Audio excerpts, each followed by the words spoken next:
A man named Nick hurries to work at a successful financial firm. He talks about how drained he feels from his job and that he has no real life. He works from 6 in the morning until 10 at night every day just to earn a promotion. When he reaches the elevator, he realizes it's already 2 minutes past 6. At his desk, his boss Harkin calls him in and scolds him for being late by just 2 minutes. Harkin then pours himself a glass of scotch and forces Nick to drink some too. Nick coughs and chokes but swallows it anyway, all for the sake of the promotion.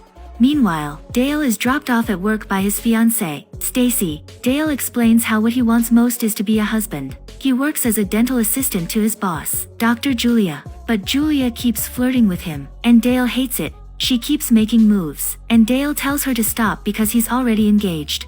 On the other side, Kurt enjoys his job. He works as an account manager in a chemical company owned by a very kind boss named Jack. But Jack has a spoiled and arrogant son named Bobby. Bobby often sneaks into the company bathroom to sniff some powder. He dislikes Kurt and calls him a bootlicker. Jack tells Kurt that one day he plans to hand him the company. But soon after, Jack suffers a heart attack behind the wheel and crashes. Later, the three men meet at a bar and share their stories about their bosses. Kurt explains that after Jack's death, his rude son Bobby is now in charge. Nick shares how his boss has become even worse now that he's close to getting a promotion. And Dale confides how his boss keeps harassing him. Nick suggests he just find another job, but Dale says nobody would hire him because he's on record as a troublemaker after once relieving himself in a kid's playground while drunk. The next day, Nick's boss holds a meeting to announce who will be the new senior vice president. Nick feels sure it will be him, but instead, Harkin declares he is promoting no one and appoints himself as vice president. Nick is furious and imagines beating Harkin and tossing him out the building, but it's only in his head. He confronts his boss, saying he's been strung along for months with false hints about the promotion. He adds that he sacrificed so much for it, even missing the chance to see his grandmother before she passed because Harkin didn't allow him to leave work. Harkin just laughs at him. Nick says he's quitting, but Harkin warns he'll make sure nobody hires him by writing a false recommendation letter calling him disobedient and a dishonest drunk. He tells Nick that he owns him and can crush him whenever he wants. Meanwhile, Kurt arrives at the office and Bobby tells him he's 3 hours late. Kurt replies he was at the funeral of Bobby's father, Jack. Bobby says that excuse doesn't matter now that he's in charge. He pulls Kurt into the office and asks why the company isn't making much money. Kurt explains it's the recession, but the business is still earning. Bobby orders him to cut costs in waste management, but Kurt warns that reducing the budget would put local residents at risk. Bobby doesn't care and insists. He even tells Kurt to fire the overweight workers and one who is disabled. Kurt tells him he clearly doesn't care about the company, and Bobby admits it's true, saying the company is just an ATM for him to squeeze money from. He warns Kurt that if he won't fire them, then Bobby will, and he'll fire Kurt too. At the dental clinic, Dale goes into Julia's office where his boss is dressed only in a robe with underwear. Julia locks the door and tells him to sit down. She says she respects the idea of marriage, which is why Dale should be with her now while he's still only engaged. Dale still refuses, and Julia grabs him roughly and then tells him to get out. The men meet at the bar again, feeling down about the troubles with their horrible bosses. Dale tells the two that they could still find new jobs since they don't have a record like him, and Kurt agrees. But then their once successful high school classmate Kenny shows up. Kenny went to Yale and worked for Lehman Brothers, but after the company collapsed, he has been jobless for 2 years. He couldn't even get hired as a waiter. The only way he earns money now is by giving shady favors to strangers in bathrooms. The three realize that finding new work during the recession is nearly impossible, so they decide to hold on to their jobs, not wanting to end up like Kenny. Kurt and Nick joke about getting rid of their bosses, but Dale doesn't like it and walks away. The two quickly stress that they were only joking. The next day, Dale's fiancée Stacy visits him at work. She tells him that Julia invited her and offered free dental work. Julia hugs Stacy warmly, and Dale tries to refuse Julia's offer but fails. When Stacy falls unconscious in the dentist's chair, Julia suddenly jumps on Dale and suggests they fool around right there beside Stacy. Dale gets angry and says he quits. Julia then blackmails him, threatening to tell Stacy that they already slept together. She also shows him photos that make it look like she and Dale were together while he was knocked out. Julia walks away, leaving Dale stunned. That night, Dale rushes to Kurt's apartment to tell the two that he's now in and wants to deal with his boss. Nick says he doesn't want to go through with it and insists it was only a joke, but Kurt and Dale push him to agree. They bring up the idea of hiring a hitman, but none of them know how to find one. Dale says he'll figure it out. The next evening, the three meet at a travel inn. Dale says he found a hitman online, explaining that wet work professional must be code for a contract killer. Soon, the supposed wet worker arrives, looking like James Bond, and the three get excited. The man lays out a large plastic sheet on the floor, confusing them. He then explains that his wet work means something entirely different. He makes money by letting people pay him to perform embarrassing water tricks. The three get angry at Dale, but the man insists he still wants his $200. They hand him the cash and leave. While driving, Kurt uses his car's GPS to look up the most dangerous bar in the city, hoping they might find a real hitman there. At the bar, Kurt asks the bartender if anyone inside takes money to kill people. The way he says it sounds offensive, so the bartender gets mad and scares them off. A man from the bar named Dean Jones follows them outside and says he can help. The three explain they each have a horrible boss they want gone. Jones says it would cost them $30,000, but they explain they don't have that much. Jones lowers the price to $5,000, and they agree.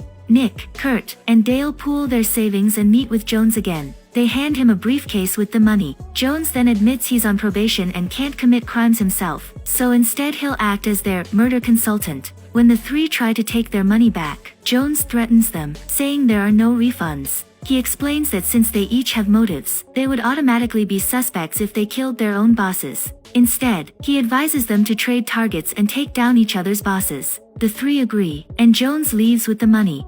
The next day, they begin their surveillance. Their first stop is Bobby's house, where they wait for him to leave. By evening, Bobby finally goes out, so they sneak inside. Dale and Nick accidentally knock over a box full of illegal powder. They manage to vacuum it up but end up inhaling some in the process. Meanwhile, Kurt rubs Bobby's toothbrush, razors, and floss against his backside. Before leaving, he manages to swipe Bobby's cell phone, which contains his contacts and schedule. They later head to Harkin's mansion. They tell Dale, who is still high from the powder, to stay outside as lookout. The two manage to find a key and sneak into the house. Inside, they discover that Harkin has an attractive wife, which excites Kurt. Meanwhile, Dale gets distracted playing on his phone and doesn't notice Harkin approaching. Harkin confronts him because Dale threw the wrapper of his peanut butter sandwich outside, but Dale doesn't realize he's talking to Harkin himself. Harkin accidentally inhales some of the wrapper, and he starts choking since he's allergic to peanuts. He points at his feet where the EpiPen is, and Dale reads the instructions. In a panic, Dale jabs the EpiPen into Harkin's chest several times. From the window, Nick and Kurt see Dale stabbing something into Harkin's chest and think he's killing him, so they panic and run. In their rush, Kurt accidentally drops Bobby's phone inside Harkin's room. Moments later, Harkin's wife arrives and hugs and kisses Dale for saving her husband's life. Harkin, however, gets furious and orders Dale to leave. He then confronts his wife, convinced she is having an affair. Dale meets up with Nick and Kurt, and they scold him when they realize it was Harkin he was jabbing. Dale explains that Harkin had a peanut allergy, so he was actually saving him. Nick gets upset that Dale saved the very man they were trying to get rid of. The three then decide on a new plan, put poison in Bobby's illegal powder and place peanuts around Harkin's house. As for Julia, Kurt, being a womanizer, will handle her.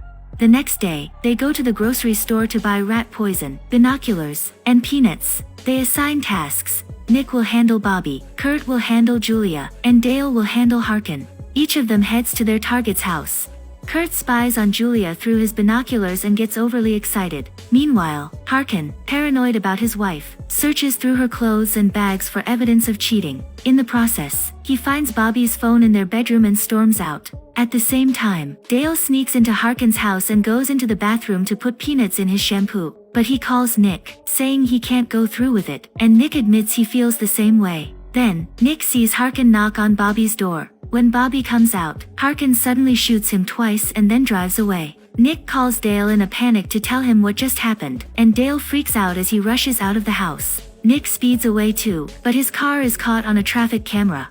The three later meet at the bar, where Nick and Dale tell Kurt they can't continue with their plan anymore. Kurt then admits that he actually hooked up with Julia, since she seemed to notice him spying and teased him until she opened the door, and he went inside. Kurt suggests they call in an anonymous tip to the police, reporting that Harkin killed Bobby so he'll be sent to prison. But just as they are about to find a payphone, a police car pulls up. The officer tells them that a traffic camera caught Nick's car fleeing the scene of a crime that night, so they are brought to the station.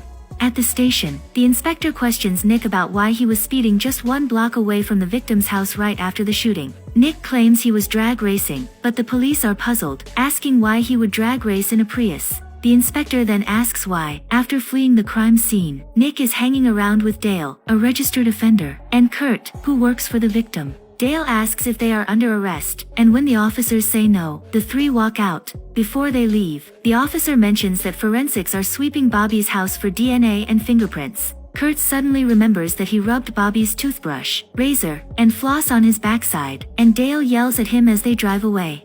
They decide to meet with Jones again to explain what happened. Jones asks for another $5,000, but they refuse, so he only requests they pay for his drink, which they do. Jones then advises them to make Harkin confess and secretly record it. Later, they find out that Jones never actually killed anyone. He spent 10 years in prison for video piracy. Furious at being tricked, they leave him. The three return to Harkin's house and find it quiet. Kurt takes the tape recorder with him, and they sneak inside. But when they open the door, a crowd suddenly shouts in surprise, thinking Harkin, the birthday boy, has arrived. Harkin's wife welcomes them in and recognizes Dale as the man who saved her husband the other night. While waiting for Harkin, Kurt flirts with her. Soon, Harkin shows up, and everyone shouts again. Harkin explodes in anger, saying he hates surprises, then storms off to his room. The three decide to go through with their plan, but Kurt gets distracted by Harkin's wife and sneaks away with her. Nick and Dale then confront Harkin, telling him they saw him shoot Bobby. Harkin openly admits it, saying he killed Bobby because he thought Bobby was his wife's lover. The two get excited, thinking they now have proof, but then Nick realizes Kurt, who has the recorder, is missing. Harkin starts looking for his gun, so Nick and Dale quickly slip out. They find Kurt coming out of the bathroom with Harkin's wife, and they smack him before leaving. When they reach Kurt's apartment, they see police entering the building and assume the cops found Kurt's DNA at Bobby's house, so they drive off. Julia then calls Dale, saying she's tired of waiting and will tell Stacy about them if Dale doesn't give in to her demands. Pressured, Dale finally agrees and says he'll give her what she wants. Suddenly, a large car crashes into them. It's Harkin. They speed up to escape him. After they shake Harkin off, Kurt's car navigation system suddenly announces that it will call the police since it detected a crash. The three panic, telling it not to call because the cops think they killed someone. The car slows down and shuts off because the system automatically disables the engine if a crime is suspected. The nav guide then warns that the police will arrive shortly. Harkin shows up again and smashes into their car. He points a gun at them, saying he has 6 bullets, enough to shoot each of them twice, just like he did with Bobby. He then says he might just tell the cops that the three killed Bobby, and when he found out, they tried to kill him. To sell his story, Harkin shoots himself in the leg. He wipes the gun clean of prints and hands it to Dale. The police arrive and arrest the three. During the search, they find the tape recorder on Kurt. The police play it and hear only Kurt with Harkin's wife in the bathroom. When the crash happened, the recorder cut off, meaning Harkin's confession about killing Bobby and his plan to frame the three wasn't captured. The officers cuff them and prepare to take them away. Just then, Kurt's nav guide speaks up. It explains that as part of protocol, it records all conversations for quality assurance. It replays Harkin's threats, including when he said he'd shoot the three twice like he did Bobby. Relieved, the three celebrate as the police arrest Harkin. Kurt then admits the woman on the recorder was Harkin's wife. Furious, Harkin lunges at him, but Nick punches him down. Harkin is sentenced to 25 years in prison, and Nick gets promoted as acting president of the company. His new boss, the CEO, at first seems nice, but Nick quickly learns he's twisted after catching him locking his assistant in the trunk of his car.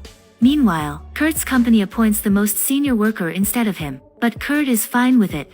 As for Dale, he finally turns the tables on Julia. When Julia teases him in front of an unconscious patient, the patient suddenly bursts out laughing. It turns out the man isn't unconscious, it's Kenny. He helps Dale set Julia up, while Jones records everything from outside. This time, Dale blackmails Julia, demanding a luxury 2-week vacation with his fiancée, all expenses paid by her. He warns that if she ever bothers him again, he will release the video.